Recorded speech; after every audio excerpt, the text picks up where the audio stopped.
প্ৰায় ৩ বছৰ আগতে পশ্চিম গুৱাহাটীৰ বৰপ্ৰতিমা গাঁৱলৈ আহি গুৱাহাটীৰ সাংসদ কুইনুজাই কৰিছিল আদৰ্শ গাঁৱৰ ঘোষণা। কথামতে কাম আৰিলে ফলকো। আদৰ্শ গাঁৱৰ নামত সপোন দেখুৱাইছিল বৰপ্ৰতিমা গাঁৱৰ স্থানীয় ৰাইজক।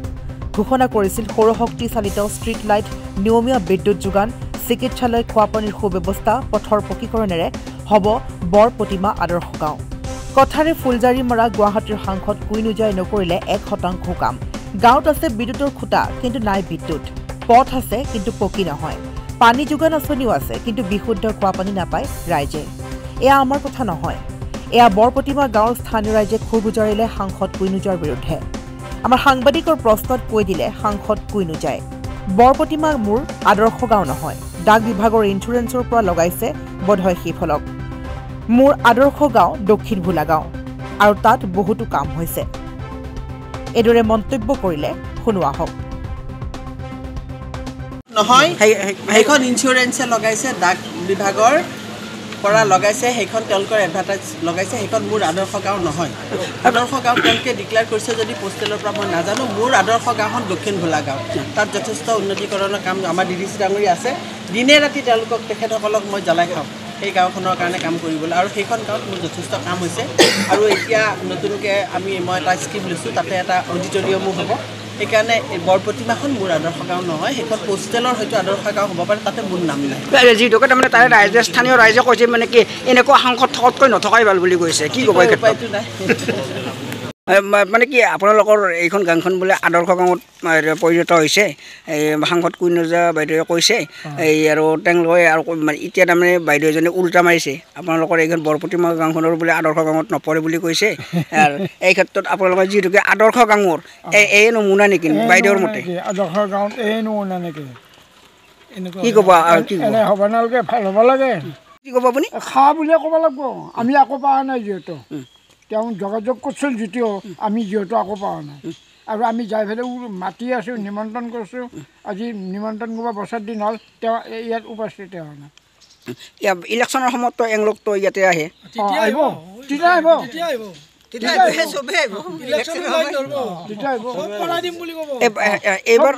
এইবাৰ আপোনালোকৰ ৰাইজৰ ফালৰ পৰা আৰু এনেকুৱা সাংসদ আপোনালোকে বিচাৰিব বুলি ভাবে নেকি? নালাগে, আমাক হে নাই। আমাক কি ক'ব লাগে হে নাই? হা? নালাগে, আমাক হে নাই। আৰু যিটোকে বাইদেউ নালাগে, নালাগে, নালাগে। আদৰ্শ গাঁৱত আমি হিচাপ দিছিলোঁ কিমানটা লাইট লাগিব। মোটামুটি 20টামান লাইটৰ হিচাপ দিছিলোঁ। ছখানত দিছিলোঁ 2টা, আৰু চকে চকে দিছিলোঁ। আৰু যিখিনি সত্ৰ আছে, সত্ৰ কেইখন এনেকৈ লগ লাগি পেলাই আমি মানে হেৰি দিছিলোঁ, নাই 15টা না 20টা দিছিলোঁ। এটাও পোৱা নাই। যিটোকে এই ছখনখানৰ নামত মানে কি অনুদান আগবঢ়া হৈছিল নেকি চৰকাৰ? নাই, আদৰ্শ গাঁও হিচাপে আজিলৈকে 1 পইচাও নাই। কোনো বিধায়কো দিয়া নাই, পঞ্চায়তেও দিয়া নাই, সাংসদেও দিয়া নাই। আপোনালোকে যোজা কৰিছিলে নাই? যোজাটো যথেষ্ট কৰা হৈছিল, বহুবাৰ কৈছোঁ। বিধায়কৰ ওচৰত গৈছোঁ, পঞ্চায়তকো গৈছোঁ। পঞ্চায়তে কৈছে যে পঞ্চায়তৰ পইচাই দি ইমান মানে দ অঞ্চল তেখেতসকলে ইমান পইচা দিব নোৱাৰে।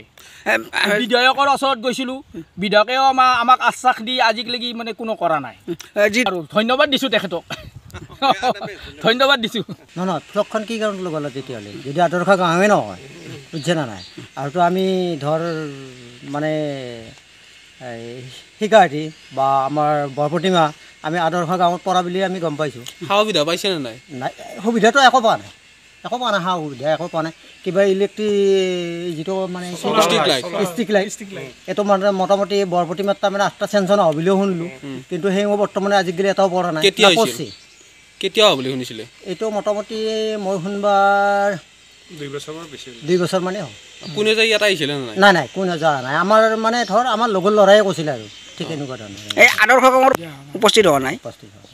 যিটোকে এই ক্ষেত্ৰত মানে আপোনালোকৰ বিধায়ক ৰমেন্দ্ৰ নাৰায়ণ কলিতাও আপোনালোকৰ মানে ইয়াতে পৰিছিল, আৰু যিটোকে বাইদেউ গুৱাহাটীৰ মানে সাংসদ একেলগে মানে ৰমেন কলিতাৰ মানে কি ইয়াতে মানে কি এই ক্ষেত্ৰত আদৰ্শ গাঁৱৰ প্ৰতি তেওঁৰ মানে মহানুভৱতা বোলে নাই বুলি ক'ব খোজে নেকি আপুনি? যিটোকে কুইনুজাৰ লগতে জড়িত হৈ থাকে এই ৰমেন কলিতা। এতিয়া ক'ব লগা হ'লে তাৰমানে ধৰচোন সঁচাকৈ তাৰমানে তেখেতো নাই বুলিয়ে ক'ব লাগিব। কাৰণ কিয় নাই বুলি ক'ব লাগিব? তেখেতে ধৰ আদৰ্শ গাঁও বুলি আমাক একো দিয়া নাই না। আৰু আমাৰ এই মণিকোটটোতে এটা নহয় 2টা এষ্টিমেট দিলোঁ। যিটোকে স্থান সেইটো আমি গম নাপাওঁ তেওঁ তাৰমানে কি বুলি কয় তেওঁ কি বুলি ক'ব আপুনি আমিতো তেওঁ তাক আমি নয়নদা এনেকৈ 3-4জনমান আমি গৈছিলোঁ তেখেতৰ তাক মানে এই আমাৰ এটা অধিৱেশন চলছিল 22-23 সেইটো তাৰিখত আমি এইখন তাৰমানে কি আপোনালোকৰ আদৰ্শ গাঁও পাতি পেলাই তাৰমানে এই ভেকভং নকৰা বুলি ভেকভং বুলি ক'ব লাগিব ডাইৰেক্ট ভেকভং বুলি গম পাইছা না নাই নিজে ঘূৰি পেলাই গম পাইছা বা আমি নিজে ঘূৰি পেলাই গম পাইছোঁ একোৱেই নাই যিটোকে আপোনালোকৰ ইয়াতে মানে তেওঁ অৱহেলা কৰি আছে তেওঁ অৱহেলা কৰি থাকোঁ বুলি বোলে তেখেতে যদি আহি পেলাই যদি আমাৰ এইখিনি কামখিনি কৰি দিলে হয় তেতিয়া আমি ক'ব পাৰিলোঁ বোলে কৰিছে এতিয়াতো কৰা নাই সেইকাৰণে যিটোকে আপুনি ক'লে মানে কি ৰাইজৰ গাঁঠিৰ ধনেদি এই ছখনখন বনোৱা বুলি আপুনি ক'লে কিন্তু ইয়াতে সাংসদ কোনো যায় দম্ভালি মাৰি কথা কৈ আছে যে কি আপোনালোকৰ বৰ প্ৰতিভাখন মানে কি আদৰ্শ গাঁৱত নপৰে আপুনি কি বুলি মানে বাইদেউ কি বাৰ্তা দিব সমষ্টি কেইটা পৰে তাকে জানে না নাজানে তেখেতৰ নহয় তেখেতৰ সমষ্টি কেইটা লগ লাগি পেলাই গুৱাহাটী লোকসভা সমষ্টিটো হৈছে সেইটো জানে না নাজানে 1 নম্বৰ প্ৰশ্ন যদি নাজানে পশ্চিম গুৱাহাটীৰ আমি অন্তৰ্গত এতিয়া হয়তো আমি পলাশবাৰী সমষ্টিত গৈছোঁ কিন্তু পশ্চিম গুৱাহাটীৰ অন্তৰ্গত দক্ষিণ ভলাগাঁৱৰ আমি বাসিন্দা 8 নম্বৰ ৱাৰ্ডৰ 39 নম্বৰ দক্ষিণ ভলাগাঁৱৰ 8 নম্বৰ ৱাৰ্ডৰ আমি বাসিন্দা আৰু এইখন এই 39 নম্বৰ দক্ষিণ ভলাগাঁৱৰ হেৰি আঞ্চলিক গাঁও পঞ্চায়ততে পৰে এইখন ছখন যিটো ৰাস্তা চলাইছে নেকি একদম 100% এইটো যিহেতু আমি একদিনে পাইছোঁ ক্লাবৰ যিখিনি কামৰ মানে অপেনিং হৈছিল সেইদিনাখনে তেখেতে আহি বাকী আৰু সেইদিনাৰ পৰা আমি কোনো দিন দেখা নাই তেখেতক বিনা নিমন্ত্ৰণে আহিছে সিও আহি মানে আদৰ্শ গাঁও কৰিব সেনেকৈ ঘোষণা কৰি গ'ল যাৰ পিছতে সেই সাইনবোৰ্ডখন লাগিল ভাবিলোঁ ভালে হ'ল আমাৰ উন্নতি হ'ব তেখেতকো ধন্যবাদ দিলোঁ সাইনবোৰ্ডখন দিয়াকৈ কিন্তু আজিলৈ আমি তেখেতৰ মুখ দেখা নাই আৰু কোনো অনুদানো পোৱা নাই যিটোকে আপোনালোকে সাংসদগৰাকীয়ে বিনা নিমন্ত্ৰণত আহ বুলি কৈছে এই ক্ষেত্ৰত তাৰমানে কি ক'ব আপুনি মানে কি তেখেতৰ স্বাৰ্থৰ কাৰণে আহিছে নিশ্চয় আমি তাক সেনেকৈয়ে ভাবিম বেলেগ আৰু কি ভাবিব লগা আছে কাৰণ যদি তেখেতে আমাক কথা দি পেলাই কথা ৰাখিলে হয় তেতিয়াহ'লে আমি তেখেতক বহুত ধন্যবাদ দিলোঁ হয় আৰু এতিয়াও ধন্যবাদ দিলোঁ হয় যদি কাম কৰিলে হয় যিটোকে মানে কথাটো তেনেকুৱাই মই এই ক্ষেত্ৰত মই মুখ্যমন্ত্ৰী মহোদয়ক আপোনালোকৰ সংবাদ মাধ্যমৰ জৰিয়তে ক'ব বিচাৰিছোঁ যে যদি মানে এইখন আদৰ্শ গাঁও কৰাৰ কাৰণে ইচ্ছা কৰে গতিকে অতি সোনকালে ইয়াৰ বিহিত ব্যৱস্থা লৈ সাংসদগৰাকীৰ জৰিয়তে ইয়াৰ উন্নতি কৰিলে আমি নথৈ সুখী হ'ম এনেকুৱা সাংসদ মানে অনাগত দিনত আপোনালোকক লাগে বুলি ভাবে নেকি নালাগে একদম -0 ঘৰ অফিচ গুদান আদি সলনি কৰাৰ কথা ভাবিছে নেকি পিছে সলনি কৰিব হয় সকলো বস্তু এঠাইৰ পৰা আন ঠাইলৈ সহজে নিয়াটো জানো সম্ভৱ চিন্তা তাতেই নহয় জানো কেৱল ঘৰ অফিচে নহয় ডাঙৰ ডাঙৰ মেচিন বাইক ডাঙৰ গাড়ীকে ধৰি সকলো বস্তু পিছে এতিয়া আৰু চিন্তাৰ কোনো কাৰণ নাই আপোনাৰ এটা মাথো ফোন কলতে সমাধান হৈ পৰিব এনেসমূহ সমস্যা আপোনাৰ কাষত আংকুশ কাৰ্গো পেকাৰ্ছ এণ্ড মুভাৰ্ছ সমগ্ৰ ভাৰততে প্ৰভাইড কৰে